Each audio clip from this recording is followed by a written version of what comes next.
up on O'Reilly Auto Parts Motor Mania, week number 3 coverage. The best is yet to come. It's those wild modified tractors. Stay tuned.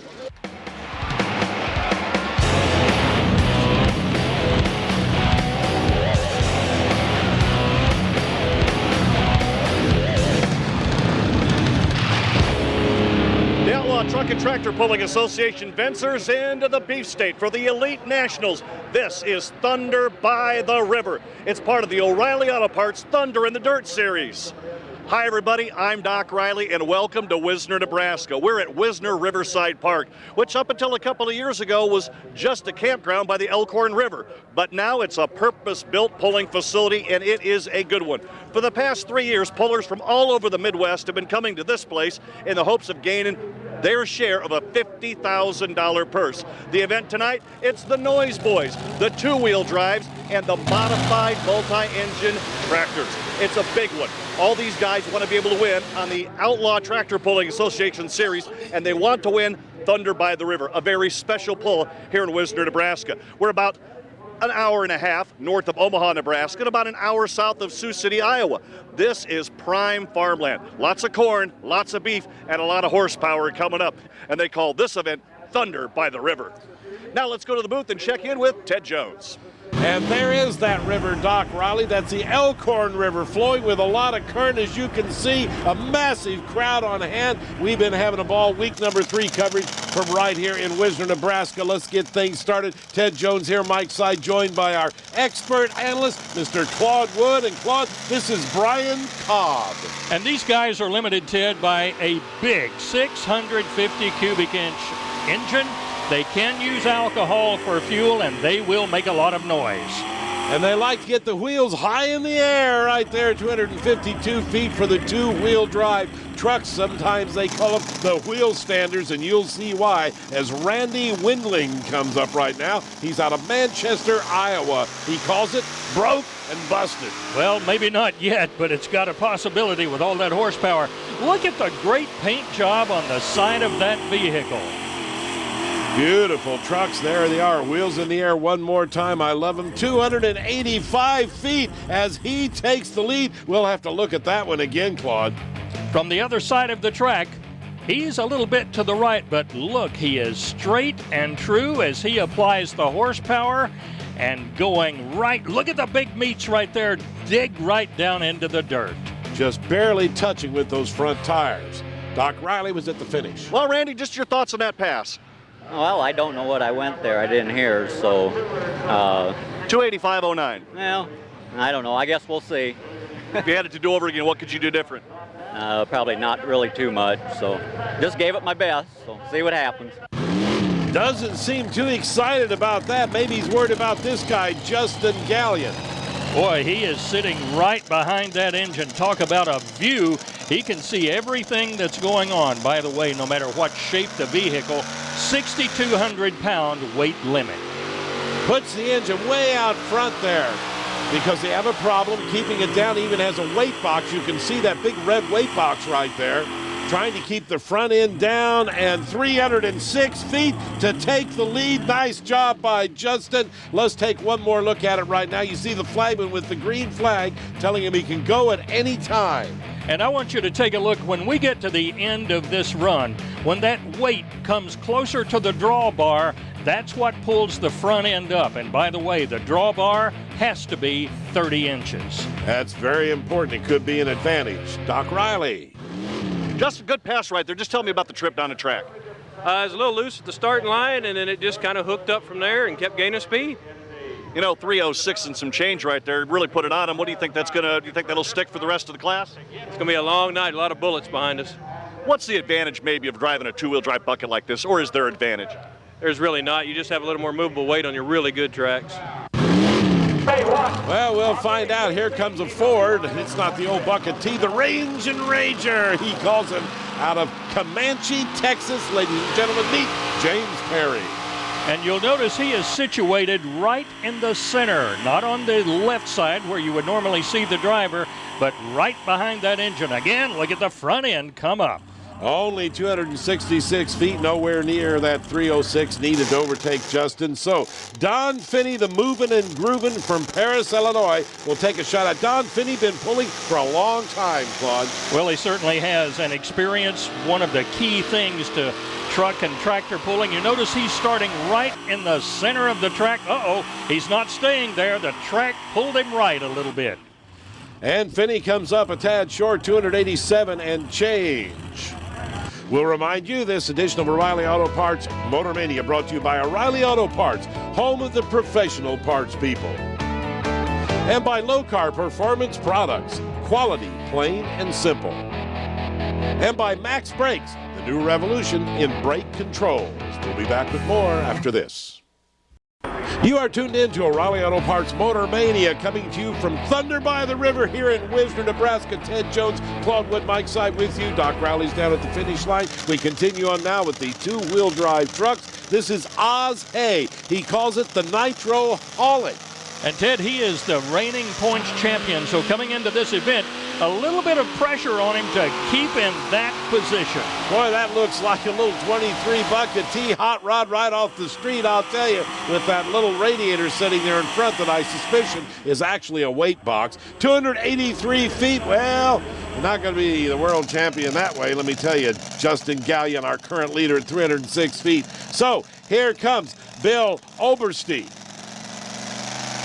And he will position himself pretty much in the center of the track. By the way, our hats off to the entire track crew and the organization. What a top-notch facility they have going here this weekend. Oberstein calls this never satisfied. He's out of Harrisonville, Missouri, and he comes up at 286 feet. Could the track be going away right now? Now, you see them lining up the truck in front of the sled to do what's called the hook. And we mentioned a few minutes ago, Ted, that drawbar height is 30 inches from the ground up to where the hitch is. I like the looks of this truck. He has really gone old school. This is a nice old Jeep pickup truck. It looks like this end up. I love it because that end is up. Now he has to be careful. They're looking to see if he touches the white line. He did not. They gave him the red flag at 291 feet just before he crossed that white line. Let's take another look at it from another angle with the replay right here. And I want to watch when he comes down toward the end. If he didn't touch that line, he must have been a hair's width away from it. It says this end up, and boy, he followed the instructions right there. Look at the number of weights he has hanging on the front end right there. You put the weight where you want it, real close. Riding the old Buffalo Chips right there, pretty good looking pass. Your thoughts? Well, real good looking pass. Had to tap on the brake once, but that's not too bad. I'll take it. That was a smooth, easy run. I like them. What do you think about this track? This track is one good track, boys. This is one of the best ones we've had all year long. Well, they work hard on this track, as Claude pointed out a little bit earlier. We take a look there at Tim Fitzsimmons' beautiful bucket T. Notice something. He has put his body further forward in the truck, closer to the engine. That's right. He is right in the center of it. And, you know, as loud as these things are, if anything goes wrong, I think you can hear it. Timothy Fitzsimmons, the country heat, coming at you into your living room right there at 293 feet. Still nobody surpassing that 300-foot mark. Randy Urban with the Thumper will take a shot at it. And, Ted, this is the first of two vehicles that he will drive. There's got to be so much going on in that cockpit. I don't see how you keep up with more than one vehicle. Well, they may be very similar in the way they're operated. Looking to come over to one side now. He corrects with the rear tire brakes, rear wheel brakes, by the way, to get that corrected. 298 feet. They're coming so close to that 300-foot mark, they just can't seem to get beyond it. John Hunt with the Red Devil from Anna, Texas, will give it a try. Now, notice he is right back there, just almost over the rear end instead of midship. He sure is. And you pointed out a minute ago, look at all the weights on the front. Now, one thing, they have a 6,200-pound weight limit. Doesn't matter where you put them, but it cannot go over 6,200. The straps you see blowing around right there are blower retaining straps to keep them from lifting a blower or lifting that supercharger off of there. Believe me, they can do it. They're a good look at the supercharger as we move back right now to Randy Urban, and this one he calls Meet Keith Black. Keith Black, the first guy to release an all-aluminum Hemi engine made especially for racing and automotive competition like this. And you notice one thing different on this bucket tee. He's got a roll cage around him in the back there. I think I would opt for that. Well, let's see if he can take over the lead. 306.06. I think he's done it. Yes! 308 feet exactly. Well, me, Keith Black, folks. This is how you do it. Take a look at it one more time, Claude. You know, it's a little surprising the way they come off the starting line, almost like the tractors, but just ease into the throttle, let those big tires in the back get a chance to dig down into the dirt and get that traction. Let's check in with Doc Riley, who was there at the finish. You're doing a little double duty tonight, but that pass right there, a 308 to take the lead. Yeah, it wasn't too bad a pass. Hooked up a little bit early and not too bad. We'll take a break when we continue. More of those wild wheel standers coming up. Stay with us, please. Back on O'Reilly Auto Parts Motor Mania, Thunder by the River, Wisner, Nebraska, and you're looking at a beautiful example of a two-wheel drive truck. I mean, they are neat. They call them wheel standers because wheels go in the air, as you're about to see right now with Paul Musil, straightforward out of Kansas City. Now, this is an ordinary-looking pickup truck, but watch the front end, Claude. We are expecting it to do what the others did. First, it's going to bounce a little bit, but straight up into the air. It should be going just about right here. Not quite as high as you'd like to see it there. He climbs it up and stalls it out at 281 feet, which is nowhere near the 308 feet that it takes to take the lead. Just 308 feet and 1 inch would do it. Okay, Bruce Toomey will be up next with, he calls this the plaything. And folks, what are those big things up there, Claude? Oh, we're talking turbochargers, super turbochargers. Got turbos? Yeah, I believe he does. Different way to do it. Very interesting approach right here to the Chevrolet-powered twin turbocharged entry, 281 feet, all those turbos, and still couldn't get beyond 300 feet. So Lynn Toomey will try with Heartbeat again. He calls it another turbocharged entry. Again, twin turbos, and that's okay as long as you don't go over a 650 cubic inch engine. That is the limit. Notice he is on the right side of the track, his right, our left, but all of a sudden he ends up right in the middle. 300.10 feet. Boy, if he would have went straight, he could have probably taken the lead. I'll guarantee you he went about 312 feet if you measure the diagonal. Jason Clausen will be up next. He calls this simply the Bully. And you mentioned something there, Ted. In this sport, there's also a whole lot of shoulda, coulda, woulda, if only I had, etc. Clausen on a good run. Oh, wow, something let go right there. May have been the blower belt. I think I saw something come out from underneath it. Let's take another look at it right there. Wheels are in the air. There you see it, the blower belt breaking. Boy, when that breaks, it all ends rather abruptly. One final puller remaining, Richard Mance, Murphy's Law out of Ogden, Iowa. He'll try and beat that 308-foot mark currently set and held by the leader, Randy Urban. Doc is over there with Randy just in case that Richard does not get the job done. And Ted, you got to wonder about Richard Mance and his name, Murphy's Law. It tells me that back in the past, a whole lot of things may have gone wrong with this truck.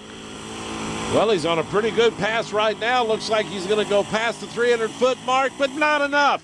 302 feet, ladies and gentlemen. Doc Riley's with our winner, Randy Urban. I tell you what, that critical thanks. Hey, Randy, congratulations, man. This is a tough class right here, and you come out on top. Yeah, we've got a lot of good two-wheelers in this class. A lot of guys run real well, and I was just happy to end up, did pretty good, I guess. You know, what's it like coming to a brand new pole facility? I mean, this thing's got a couple of years on it, but really they do an outstanding job, it looks like to me. What about the track and your thoughts on coming to Wisner?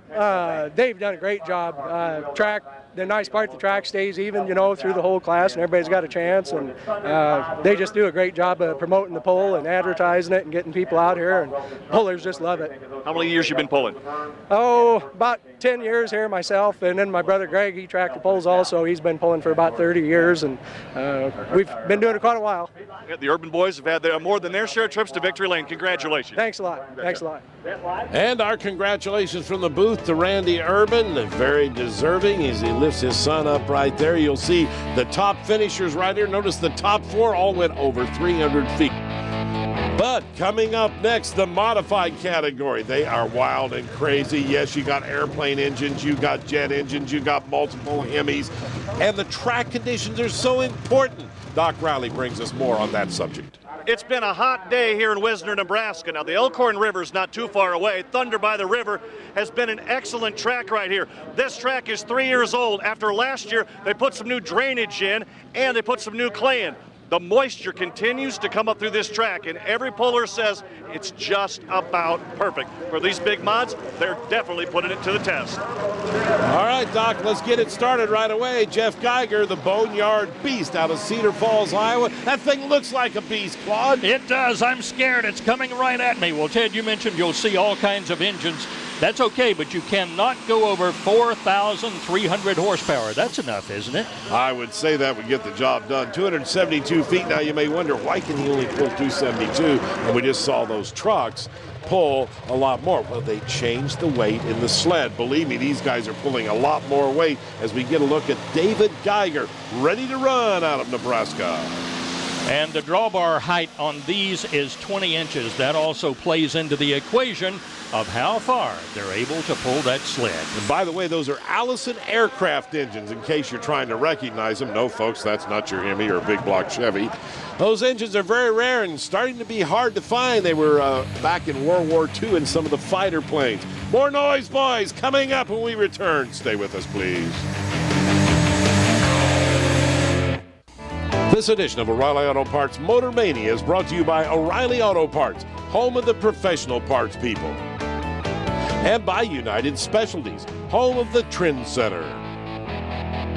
And by Dixie Chopper, the world's fastest lawnmower.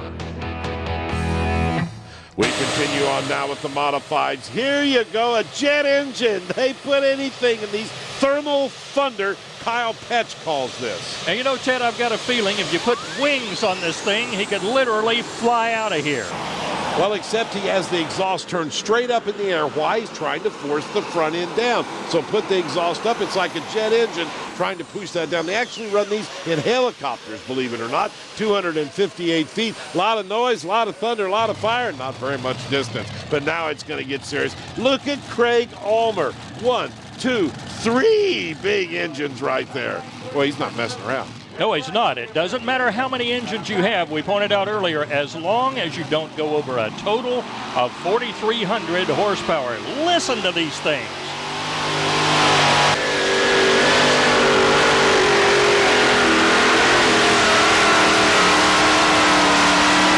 All three of those babies stacked up there, blown, supercharged, 294 feet. They were screaming. That is your leader. Boy, we got to look at that one more time, Claude. It was pretty. That's the way it should be done. Almost textbook. Starts in the middle of the track. It's pulling him to our left just a little bit. Look at him trying to turn the wheels. That won't have anything to do with it if they're up in the air. Now, here's an interesting entry. Wayne Longnecker out of Cambridge, Iowa, with the River Rat, has an aircraft engine, but it's a little different. It is, Ted. This is actually a Rolls-Royce engine. Now, you mentioned a few minutes ago that they were used in the war. That tells you how very dependable these engines are. Rolls-Royce builds a great product, and when he stops, he says, does anybody have any great poupon? 295 feet to take the lead by 1 foot. Oh, so close. This is a pretty pull. I love to watch these tractors. And I said a minute ago, textbook, this is about as good as it gets. You notice his front wheels are not very far off the ground. That's okay. Look at the distance he's making. He's tilting a little bit left and right, but what a job. Doc Riley. Wayne, that wasn't a bad hook. You take the lead in the class right now.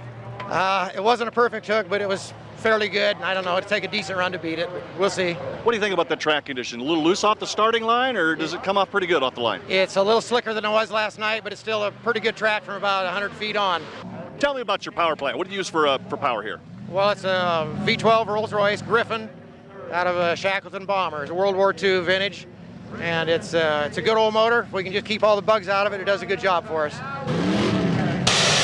Here comes Cody Behrens. Boy, another one of these turbojet engines. In fact, Ted, he calls this the Turbinator. I guess a play on Terminator? With a turbo. Wow, up in the air. Yes, sir. Wheels up. Go, Cody. What a great show he's putting on. Again, all that jet exhaust trying to force the front end down. He settles at 286 feet. See, the jet you would think would be better than that with all of that power, but they don't have the torque. Torque is what you need in a tractor. Brady Morrow will be up next. And he is in the Texas Thunder. Look at all of that sheet metal work right in front of those huge wheels. What a work of art that is. Again, another one of the Allison aircraft engines for Brady. He's out of Brownfield, Texas. 264 feet, so the 295 by Wayne Longnecker, pretty safe so far. They're all about 30 feet away from it. However, Vern Hooser may have a little something different to say about that. By the way, he says, say goodbye. He's from Ankeny, Iowa. Well, he hopes he says goodbye way past the finish line. By the way, these tractors run on alcohol, 7,400-pound weight limit. Look at the way he's arranged the three engines, one forward and two sidewinders back to back. These guys are very creative, believe me. Well, that means Wayne Longnecker will be our winner as Hooser comes up short. Wayne, congratulations. You eked that one out. They say pulling's a sport of inches by 2 inches. Not a bad pull. We'll take it. It was really close. I thought he had me, but it was my night, I guess. You seemed a little disappointed with your effort. We talked to you earlier, but what about an effort to win here in Wisner, Nebraska? What a great place to win. Well, it's a nice facility. These guys do a great job. It's you really should come. It's something to be here. I'm really enjoying it. How long you been pulling? This will be my 40th year. And you're still looking for perfection, aren't you? We're still trying to make that perfect run. Once in a while, we get one. Well, you got to hear in Wisner because it's definitely a win. Well, thank you very much. Wayne Longnecker, 40 years here, and he's using that Rolls-Royce engine right there. This guy, as he said, been pulling for 40 years. Regional, nationals, it doesn't matter. And to win Thunder in the river, by the river, this guy, it's something special. Well, he doesn't look old enough to pull for 40 years unless he started when he was 5 years old. Here's the way they finished, and as Doc pointed out, 2 inches difference. If you want more information on the Outlaw Pullers, check out their website. To obtain a copy of this program, log on to masterstv.com. Until next week, I'm Ted Jones for Claude Wood and Doc Rowley. So long, everyone, from Wisner, Nebraska.